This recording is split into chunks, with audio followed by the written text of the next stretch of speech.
இந்த வீடியோவில் என்ன பார்க்க போகிறோன்னா 12th ஹிஸ்ட்ரி நியூ புக்கில் இருக்கிற 4th யூனிட்டுக்கான இம்பார்ட்டன்ட் இயர்ஸ் மட்டும்தான் வந்து ஷார்ட்டாக பார்க்க போகிறோம். ஸோ 4th யூனிட் என்னென்னா காந்தி அடிகள் தேசிய தலைவராக உருவெடுத்து மக்களை ஒன்றிணைத்தல். சரி வாங்க பார்க்கலாம்.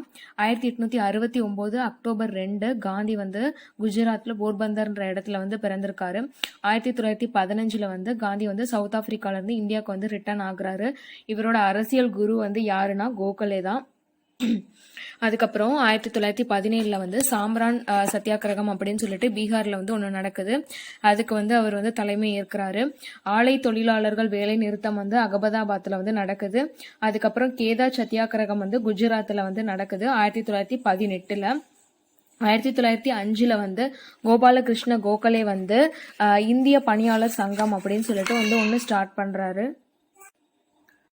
நெக்ஸ்ட்டு 1919 வந்து இந்தியாவுக்கான பிரிட்டிஷ் வெளியுறவுத்துறை அமைச்சரான எட்வின் மாண்டேகும் அரச பிரதிநிதி செம்ஸ்போர்டும் இந்தியாவிற்கான இந்திய கவுன்சில் சட்டம் அப்படிங்கிற ஒன்று வந்து கொண்டு வராங்க. அது வந்து மாகாணத்திற்கான இரட்டை ஆட்சியை வந்து கொண்டு வர்றது தான்.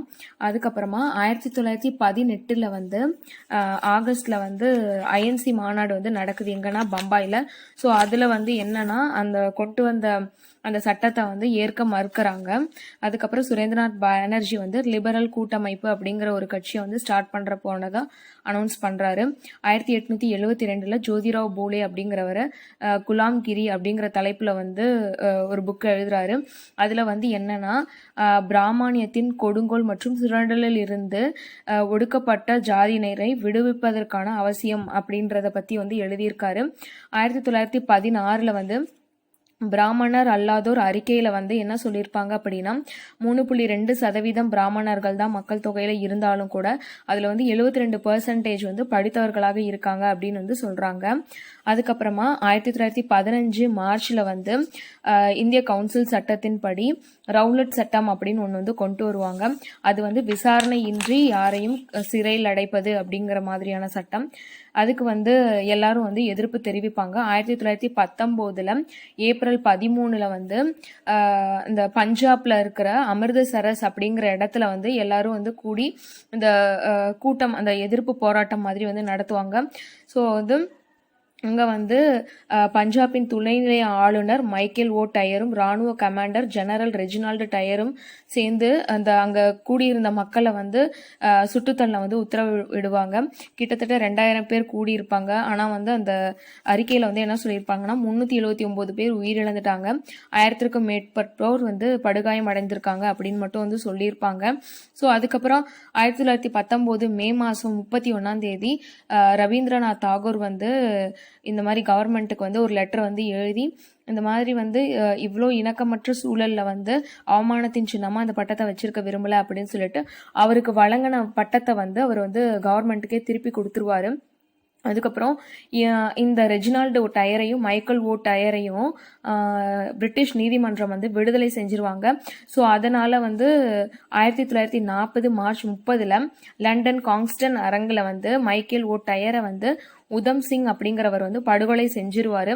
லண்டன் பென்டோன் வில்லே அப்படிங்கிற சிறையில வந்து இவர் வந்து தூக்கிலிடப்பட்டுருவாரு. யாருன்னா உதம் சிங்.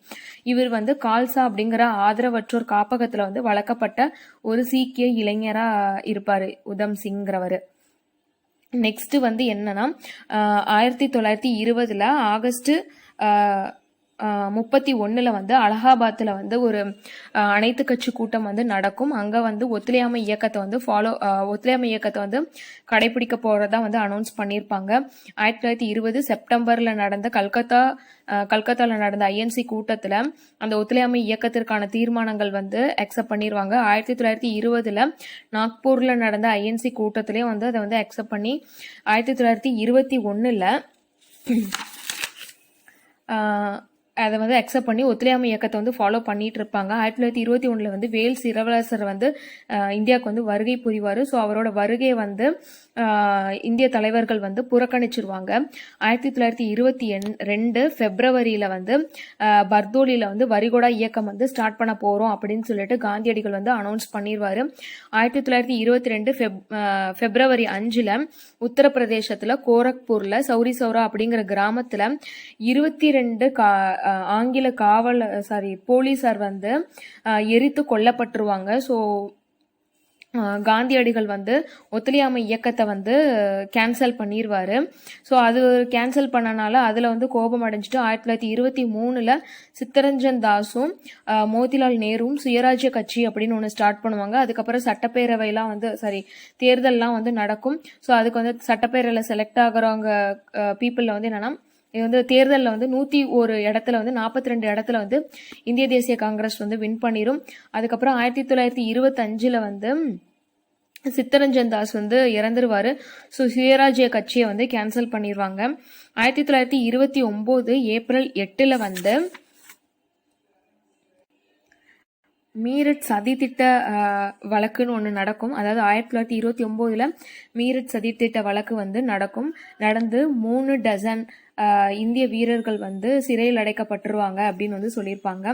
1929 ஏப்ரல் 8 பகத்சிங்கும் படுகேஸ்வர் தத்தும் வந்து வெடிகுண்டு வந்து வீசிடுவாங்க.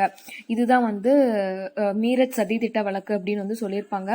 1927 மദ്രാஸ்ல ஒரு காங்கிரஸ் கூட்டம் வந்து நடக்கும். அந்த மதராஸ் மாநாட்டில் வந்து சைமன் குழுவை வந்து புறக்கணிக்க போறதா வந்து அனௌன்ஸ் பண்ணியிருப்பாங்க. அதில் வந்து ஒருத்தர் கூட வந்து இந்தியர்களே வந்து இருக்க மாட்டாங்க. ஸோ அதனால தான் அந்த சைமன் குழுவை வந்து புறக்கணிப்பாங்க. 1928 டிசம்பரில் கல்கத்தாவில் நடக்கிற அனைத்து கட்சி கூட்டத்திலையும் இதை பற்றி வந்து பேசியிருப்பாங்க. 1928 வந்து மோதிலால் நேரு வந்து இந்திய தேசிய காங்கிரஸ்க்கு வந்து தலைமை ஏற்பார். 1929 ஜவஹர்லால் நேரு வந்து இந்திய தேசிய காங்கிரஸ்க்கு வந்து தலைவராக இருப்பார். 1929 டிசம்பர் 31 வந்து லாகூர்ல நடந்த மாநாட்டில் மூவர்ண கொடியை வந்து ஏத்துப்பாங்க. 1930 ஜனவரி 26 வந்து விடுதலை நாளா செலிப்ரேட் பண்ணுவாங்க. நெக்ஸ்ட் 1930 மார்ச் 12 ஸ்டார்ட் பண்ணி 1930 ஏப்ரல் 6 வரைக்கும் வந்து அந்த தண்டி யாத்திரை அப்படிங்கிறது வந்து நடக்கும். அதாவது சபர்மதி ஆசிரமத்திலிருந்து குஜராத் கடற்கரை ஓரம் உள்ள தண்டி அப்படிங்கிற இடம் வரைக்கும் வந்து நடந்து வந்து போவாங்க. அது எவ்வளோ கிலோமீட்டர்னா 375 கிலோமீட்டர், 25 டேஸ் வந்து நடப்பாங்க.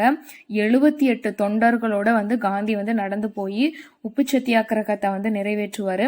அதே மாதிரி தமிழ்நாட்டில் வந்து ராஜாஜி தலைமையில் 1930 ஏப்ரல் 13 ஸ்டார்ட் ஆகி 1900 ஏப்ரல் 28 வரைக்கும் அந்த பயணம் வந்து நடக்கும்.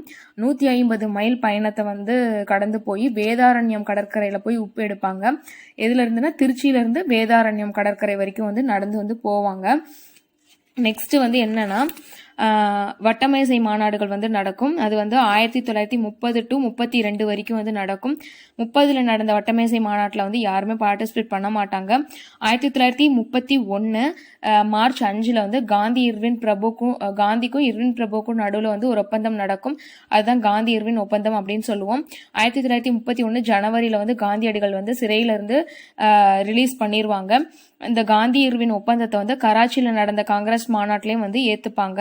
அதுல வந்து என்ன சொல்லியிருப்பாங்கன்னா, பகத்சிங் உட்பட பல தோழர்களுக்கு விதிக்கப்பட்ட மரண தண்டனை வந்து குறைக்கணும், அதுவும் இல்லாம 10,000 இந்திய வீரர்களை வந்து விடுதலை செய்யணும் அப்படிங்கிறது தான் அந்த ஒப்பந்தம். இது ரெண்டையும் வந்து பண்ணா சட்ட மறுப்பு இயக்கத்தை வந்து கைவிடுறதா வந்து ஒப்பந்தம் போட்டுப்பாங்க.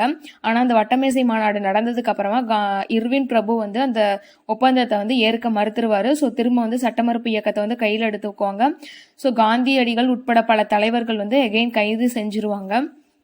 அதுக்கப்புறமா 1932 ஆகஸ்ட்ல வகுப்பு வாரி தொகுதி ஒதுக்கீடு குறித்து பிரிட்டிஷ் கிட்ட வந்து பேசுவார். யாருன்னா அம்பேத்கர்.